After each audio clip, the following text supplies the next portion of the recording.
একটা বাস্তব কথা জানো তো, মানে যেই কাজটা তুমি করতে চাও না, ঠিক আছে, এক্স্যাক্টলি পরিস্থিতি এরকম হবে যে তোমাকে সেই কাজটাই করতে হবে। বাংলা ইন্ডাস্ট্রির অবস্থা যথেষ্ট খারাপ, এই নিয়ে আমরা সারাদিন অনেক কথাবার্তা বলি। এর মধ্যে না এইটাকে খুব বেশি ক্রিটিসাইজ করা বা রোস্ট করা কাইন্ড অফ হার্ট করে একটু হলেও, সেটা খুব ভালো করে বুঝতে পারি। কিন্তু রোস্ট করা ছাড়া না কোনো কোনো সময় আর কোনো রকম উপায় থাকে না। অঙ্কুশের সিনেমাটা টিজার এসছে, পোস্টার এসছে, ভালো কথা বলে এসছি, এখনও অবধি কোনো খারাপ কথা কোনোদিন কিন্তু বলিনি। এবার দেখো, গতকাল অঙ্কুশের সিনেমার এই পোস্টারটা রিলিজ করা হয়েছে। এই পোস্টারটা দেখেই আমি বুঝলাম যে এটা এমন মানে মানে কপি করবি কর, ঠিক আছে, চুরি করবি কর, তারপর সেটাকে বলে দে না এটা তো আমরা ইন্সপিরেশন নিয়েছি, ইন্সপায়ার্ড হয়েছি। অসুবিধা নেই, বড় বড় ইউটিউবাররা পয়সা খেয়ে ইন্টারভিউ লোভে এগুলো আর বলবে পর্যন্ত না, আমি সমস্ত কিছু জানি। স্টিল একটাই সাজেশান দেবো যে কপি করতে হলে এমন জায়গা থেকে করো যেখানে চট করে ধরা মানে যেতে না হয়, ঠিক আছে। চুরি বিদ্যা মহাবিদ্যা, যদি না পড়ো ধরা, ঠিক আছে। দেখে নাও, মেজর বেরিয়েছে 1-1.5 বছর আগে, 2 বছর আগে, বিক্রমের সময় বেরিয়েছে 2 বছর আগে। 2 বছরের মধ্যে মানুষ পুরোপুরি ভুলে যাবে সিনেমাটা হিট করেছিল। সেই সিনেমার পোস্টার থেকে হুবহু ঝেড়ে দিয়েছে, হুবহু। কেন কেন ভাই, আমার সিম্পল প্রশ্ন, কেন? ঝাড়লে আরেকটুখানি ক্রিয়েটিভ হইতে ঝাড়ো, আরেকটুখানি অন্য একটুখানি পুরনো কিছু থেকে চুরি করতে পারতে, বা এই পোস্টার মধ্যে অন্য কিছু তুমি ঢোকাতে পারতে। এলিমেন্ট তো ওই সেম, বন্দুক হাতে নিয়ে ফায়ারিং করছে, এটা তুমি অন্য অ্যাঙ্গেলে করতে পারতেন না, তোমাকে এখান থেকেই করতে হলো, তোমাকে চুরি করতে হলো কেন? এর কোনো মানে নেই।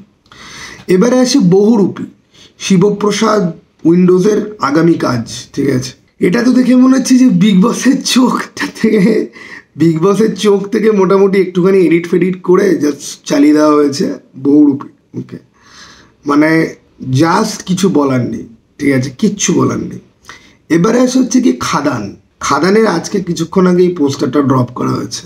খাদানের প্রত্যেকটা পোস্টারই সেম টাইপের।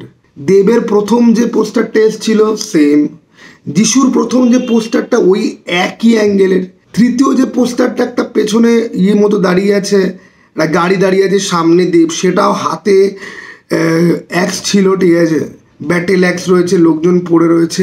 এই পোস্টারটাতেও সেম, এখানে যিশুর ক্যারেক্টারের হাতেও ওয়েপন দিয়ে দেওয়া হলো, ঠিক আছে। ভাই একই ধরনের পোস্টার কেন তৈরি করছো? ভ্যারিয়েশনটা কোথায়?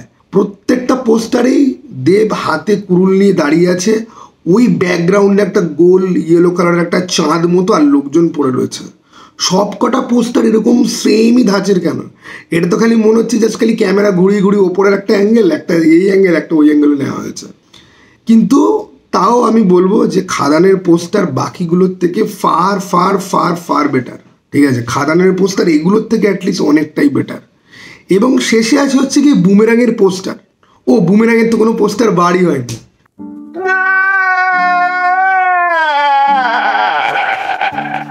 জিদ্দা সব থেকে ভালো, ঠিক আছে। খাদান কবে বেরোবে আমরা জানি না, খাদানের এতগুলো পোস্টার চলে এলো। জিদ্দার বুমেরাং বেরোচ্ছে 10ই মে, এবং জিদ্দার বুমেরাঙের কোনো পোস্টার নেই, কোনো কিচ্ছু নেই, কোনো কথা নেই, অ্যাবসলিউট রেডিও সাইলেন্স, চুপ। ভাই কি করছে ভগবান জানে। অনেকগুলো ক্যারেক্টার রয়েছে, কোনো ক্যারেক্টার পোস্টার, কোনো কিছু, কোনো পোস্ট, কোনো লুক অন দ্য সেট, কোনো ছবি। দেবের এর মধ্যে কতগুলো ছবি, ডান্সের একটা পোর্শন শ্যুট হয়েছে, সেটার ছবি এসছে। খাদানের মধ্যে কিছু দেব হেঁটে যাচ্ছে, সেইগুলো এসছে। দেবের মধ্যে কত কিছু ছোট ছোট ছোট ছোট জিনিস, গল্প স্পয়েল না করে, বিশাল বড় হিউজ স্পয়লার না দিয়ে, ছোট ছোট ছোট ছোট জিনিস কিন্তু সে দিচ্ছে, যেগুলো নিয়ে কথা বলা যায়। জিদ্দাকে দেখো, একটাই পোস্টার ছেড়েছে, তারপর থেকে আর কিচ্ছু না, কোনো অনসেট ফটো, কোনো কিচ্ছু না। আর 1 বছর আগে কিছু বাইকের ছবি ভিডিও দিয়েছিল, ব্যাস, তারপর থেকে নাথিং। 10th মে নাকি একটা সিনেমা বেরোবে। মানে এরকম দিনও আসতে যাচ্ছে যে আমি এতদিন সবাইকে রোস্ট করেছি, জিদ্দাকে কোনোদিন রোস্ট করিনি। এরকম দিন আসতে যাচ্ছে যে জিদ্দাকে রোস্ট কেন, জিতের প্রোডাকশন ফ্যামিলিকে বসে বসে আমার গালাগাল খিস্তি মারতে হবে। মানে যখন এই সিনেমাগুলোর পোস্টার বেরিয়েছে, পোস্টারের কোয়ালিটি খারাপ, ইট ইজ ফাইন যে কোয়ালিটি খারাপ, বা খুব একটা হাই লেভেল কিছু জিনিসপত্র নেই, এর তো কিছু নেই মার্কেটে, কোনো কিছু বাড়ি করবে না, কোনো কিছু দেখাবেই না কাউকে। হ্যাঁ, যাই হোক, অনুরাগ কাশ্যপ একদম ঠিক কথা বলেছিল, বাংলা সিনেমা ঘাটিয়া। কারণ বাংলা সিনেমার পেছনে যারা আছে না, তারা খাটিয়ার মধ্যে শুয়ে বসে হিলাতে খুব ভালোবাসে, ইয়ে করবে, এর বেশি তাদের কোনো ইন্টেনশন নেই, কোনো বুদ্ধি নেই, কোনো শিক্ষা দীক্ষা নেই। অ্যাকচুয়ালি বাংলা ইন্ডাস্ট্রির অর্ধেক লোকের না শিক্ষা দীক্ষা ক্রিয়েটিভিটি কিচ্ছু নেই, খালি মনে করে আমি তো লাইফে বিশাল বড় জায়গায় আছি, আমি ফিল্ম বানাচ্ছি। বাল বাড়া বোকাচ্ছোদা।